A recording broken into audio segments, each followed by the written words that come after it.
बच्चों motion chapter में आज हम लोग पढ़ेंगे हम लोगों ने डिस्टेंस और डिस्प्लेसमेंट पढ़ लिया है। आज हम लोग पढ़ेंगे एक्सेलरेशन। ठीक है, एक्सेलरेशन पढ़ने से पहले हमको पता होना चाहिए स्पीड और वेलोसिटी। ऑल दो वेलोसिटी और स्पीड हम लोग पढ़ चुके हैं, बट स्टिल ओके, स्पीड जो होता है ये होता है distance covered per unit time, instantaneous speed बोलते हैं इसको। ठीक है, और वेलोसिटी जो होता है, वेलोसिटी होता है displacement covered per unit time. ठीक है, दोनों में बस एक मेन डिफरेंस है, वेलोसिटी में डायरेक्शन होती है और स्पीड में डायरेक्शन नहीं होती है। दोनों की ही ऐसा यूनिट जो होती है वो होती है मीटर पर सेकेंड। इसके अलावा एक और यूनिट होती है, ठीक है, किलोमीटर पर आवर, और एक फैक्टर होता है 1 किलोमीटर पर आवर को अगर हम कन्वर्ट करेंगे तो हो जाएगा 1000/3600, यानी कि 5/18 मीटर पर सेकेंड। मतलब 1 किलोमीटर पर आवर का मतलब 5/18 मीटर पर सेकेंड। तो जल्दी से, ये तो रिवीजन वाले टॉपिक थे, एक बार इनको नोट कर लो, पॉज कर लो वीडियो और ये नोट कर लो। राइट, आई होप सबने नोट कर लिया होगा। कुछ चीज़ें याद रखेंगे, स्पीड चेंज नहीं होगी अगर सिर्फ डायरेक्शन चेंज हो रहा है। ठीक है, मैं एक एग्जांपल देता हूँ कि मैं अपनी बाइक चला रहा हूँ लेट अस से 40 किलोमीटर पर आवर की स्पीड से, और मैंने 40 किलोमीटर पर आवर की स्पीड में अब लेफ्ट टर्न ले लिया, तो मेरी स्पीड अभी भी सेम है।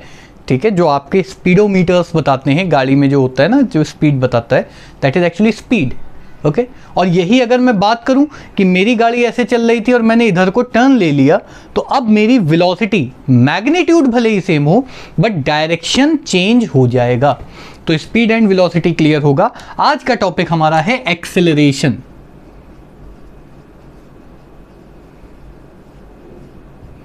ठीक है, एक्सेलरेशन, जल्दी से हेडिंग डाल लो, बहुत ही इजी और बहुत ही इंपॉर्टेंट टॉपिक है। अगर ये समझ में आ गया तो आने वाला चैप्टर बहुत इजी लगेगा।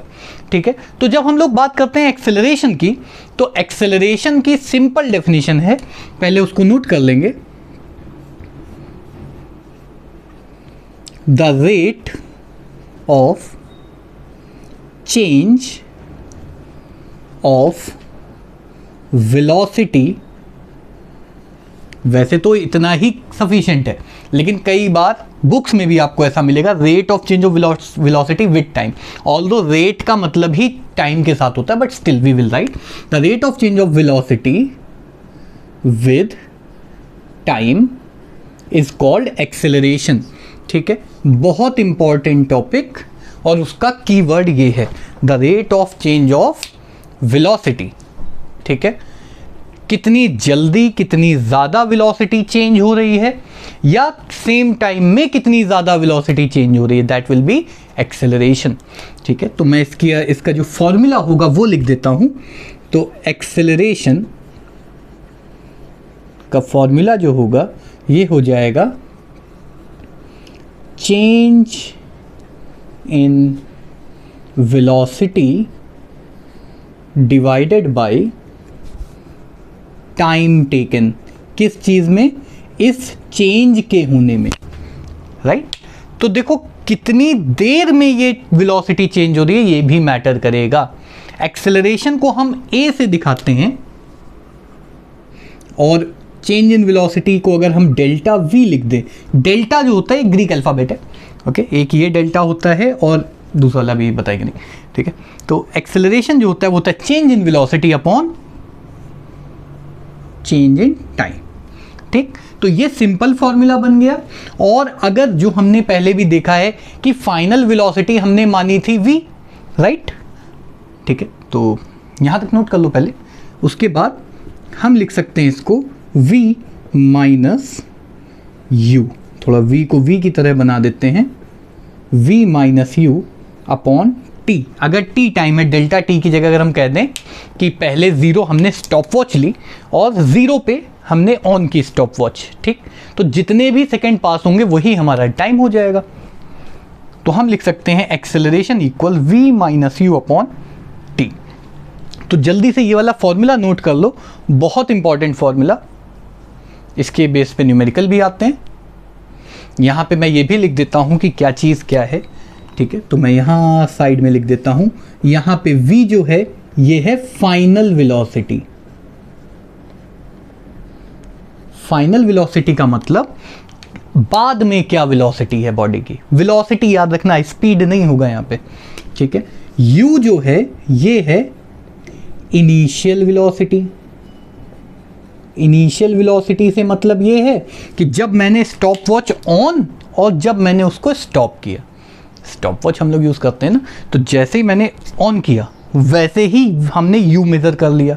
जैसे ही स्टॉप वॉच बंद करी, टाइम हमको मिल गया, वैसे ही हमने v मेज़र कर लिया, ठीक है। और यहाँ पे t जो है this is the time taken, ठीक। अगर यही t 0 से ना चालू हो, मान लो हम घड़ी देख रहे हैं और हमने कहा, घड़ी भी हम पहले नहीं पर मान लो हम देख रहे हैं, ठीक है, और हमने 0 की जगह 1 से चालू की स्टॉप वॉच, तो कंफ्यूजन ना हो जाए इसलिए हमने ले लिया t2 माइनस t1, ठीक है। t2 क्या है, बाद वाला टाइम जब v पे थे, t1 क्या है, पहले वाला टाइम जब u पे थी इसकी इनिशियल वेलोसिटी, ठीक है। जल्दी से इसको नोट कर लो, पॉज करके बच्चों नोट कर लो, मैं तब तक बोर्ड इरेज कर देता हूँ।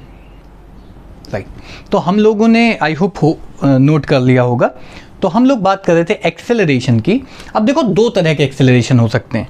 एक तो जब आपकी गाड़ी चल रही है, मान लो, ठीक है, हम बाइक चला रहे हैं, हमने ऐसे एक्सेलेटर घुमाया, ऐसे तरीके से दिखेगा, ऐसे एक्सेलेटर घुमाया तो बाइक तेज़ हो जाएगी, हम पीछे को जाएंगे।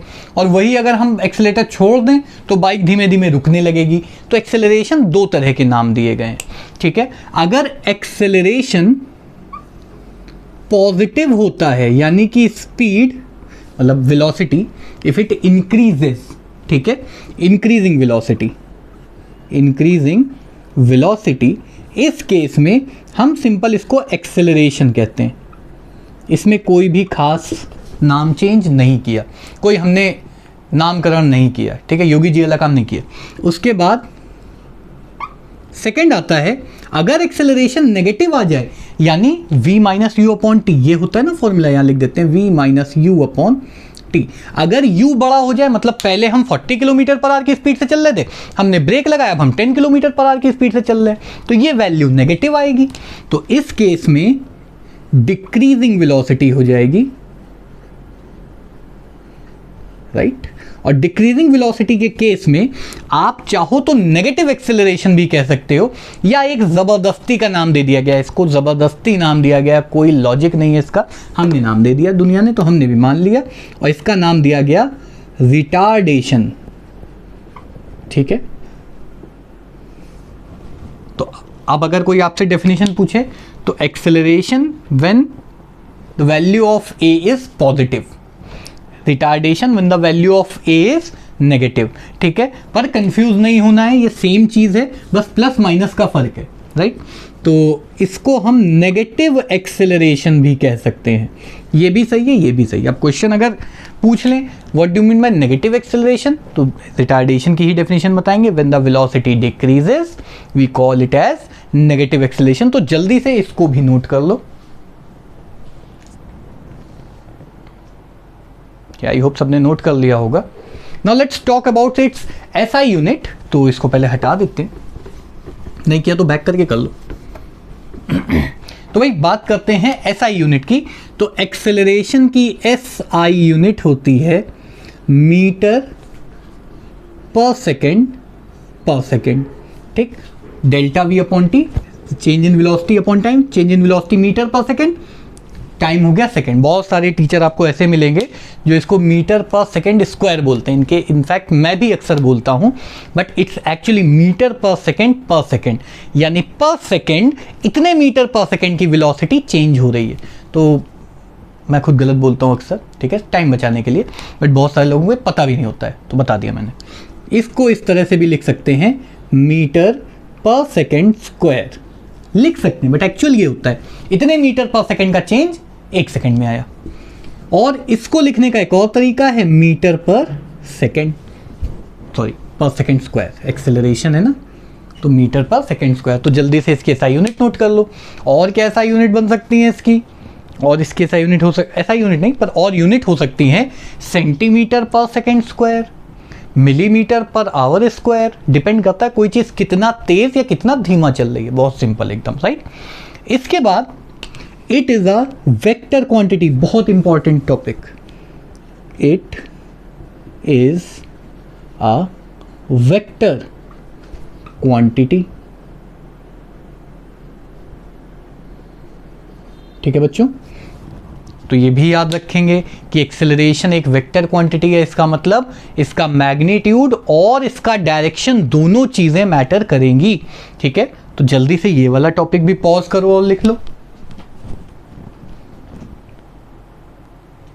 आई होप सबने नोट कर लिया होगा, नहीं तो बैक कर लो, नोट कर लो, बहुत आसान है। अच्छा, अब एक क्वेश्चन करते हैं, एकदम सिंपल था। ठीक है, एक ऑब्जेक्ट जो रेस्ट से स्टार्ट हुआ, ठीक है, और 5 मीटर पर सेकेंड की स्पीड पकड़ ली इसने। बात समझना, हम खड़े हुए थे, एकदम से हम चलने लग गए, एकदम से नहीं, मतलब कुछ समय का इस्तेमाल किया मैंने इस बीच में। ठीक है, एक ऑब्जेक्ट जो रेस्ट से स्टार्ट हुआ और 5 मीटर पर सेकेंड की स्पीड पकड़ ली, कितने टाइम में? लेट अस से 10 सेकेंड्स में। तो भाई हम पहले खड़े हुए थे, फिर हमने चलना चालू किया और 10 सेकेंड के बाद मेरी स्पीड हो गई 5 मीटर पर सेकेंड। हमसे पूछा जाए कि एक्सेलरेशन निकालो। देखो वैसे तो एक्सेलरेशन भी इंस्टेंटेनियस और एवरेज होता है, पर क्योंकि क्लास 9th है तो इंस्टेंटेनियस एक्सेलरेशन की बात हम लोग नहीं करते हैं, राइट। क्लास 11th में आप लोग देखोगे इसको। तो भाई हमको क्या क्या गिवन है? u गिवन है। u कितना गिवन है? 0, because it start from rest. दूसरी चीज हमको v गिवन है which is 5 metre per second, और हमको टाइम गिवन है 10 सेकेंड्स का। पूछा क्या गया है हमसे? a निकालने को। हमेशा क्वेश्चन इस तरह से सॉल्व करेंगे हम लोग, पहले गिवन लिखेंगे, बताया था, इसके भी नंबर मिलते हैं, फिर लिखेंगे फॉर्मूला, छोटे छोटे बच्चों को भी आता है। फॉर्मूला क्या है? a equals we minus you upon T. v होती है फाइनल वेलोसिटी, u होती है इनिशियल वेलोसिटी, t होता है टाइम। इसके बाद करेंगे सॉल्यूशन, जो प्रॉब्लम्स का मिलता नहीं हमें लाइफ में, फिजिक्स में मिल जाता है। सॉल्व करते हैं, चलो। a इक्वल्स v यानी कि 5 माइनस u यानी कि 0 अपॉन t यानी कि 10। ये हो गया 5 अपॉन 10। बहुत कॉम्प्लेक्स मैथ, इसको सॉल्व करो। 0.5 आ गया आंसर। ठीक, तो यहाँ पे आंसर आ गया 0.5। लेकिन याद रखो हमेशा क्या लिखनी होगी साथ में? SI unit. तो मीटर पर सेकेंड, बहुत आसान आंसर, छोटे छोटे बच्चों को भी आता है तो। ठीक है, तो इसको नोट कर लो जल्दी से। अब इसी तरह का मैं एक क्वेश्चन और दे रहा हूं। ठीक है, u गिवन है 25 metre per second, v given है 10 मीटर पर सेकेंड। मतलब क्या हुआ? हम पहले चल रहे थे 25 मीटर पर सेकेंड की स्पीड से दौड़ रहे थे, एकदम से धीमे होने लग गए और 10 मीटर पर सेकेंड पे आ गए। और कितने टाइम में हुआ ये? 5 सेकेंड्स में। फाइंड द एक्सेलरेशन या रिटार्डेशन, जो भी आ रहा हो। चलो स्क्रीन को पॉज करो और इसका आंसर निकालो। ओके, पॉज कर लो, खुद से ट्राई कर लो, जैसे ही आंसर आ जाए एंड लेट्स चेक। ठीक है, मैं चेक करता हूँ, आप लोग क्रॉस चेक कर लेना। तो फिर से वही, ये है हमारा गिवन। अभी वर्ड प्रॉब्लम्स नहीं करा रहे, पहले फॉर्मूले से फैमिलियर हो जाए हम लोग। तो फॉर्मूला हम सबको पता है, हर बार यही तरीका करना है, बिना इसके काम नहीं चलेगा। ठीक है, फॉर्मूला है a equals we minus you upon T. तो सॉल्यूशन कर लेते हैं इसका। बहुत ही बुरा सॉल्यूशन लिखा है मैंने।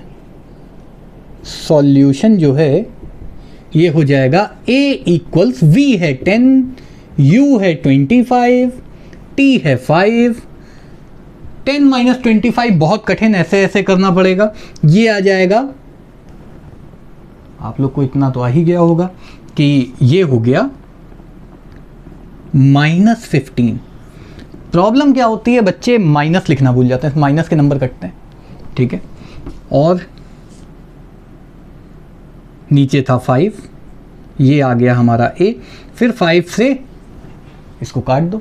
ऐसा मत करना कि इस 5 से इस 5 को काट दो, कह दो आंसर है 1, नहीं, ये आएगा -3 मीटर पर सेकेंड स्क्वायर।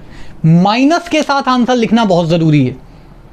या तो आप ये लिखो, प्रिफर्ड यही है कि आप माइनस के साथ लिखो, या आप ऐसे लिख दो कि the retardation is 3 metre per second square. तो क्योंकि आपने रिटार्डेशन मेंशन कर दिया है तो आपको माइनस लगाने की वैसे ज़रूरत नहीं है, लेकिन हम सबको पता है, क्या पता टीचर को ही नहीं पता हो ये बात कि रिटार्डेशन लिखा है तो माइनस नहीं लिखना है।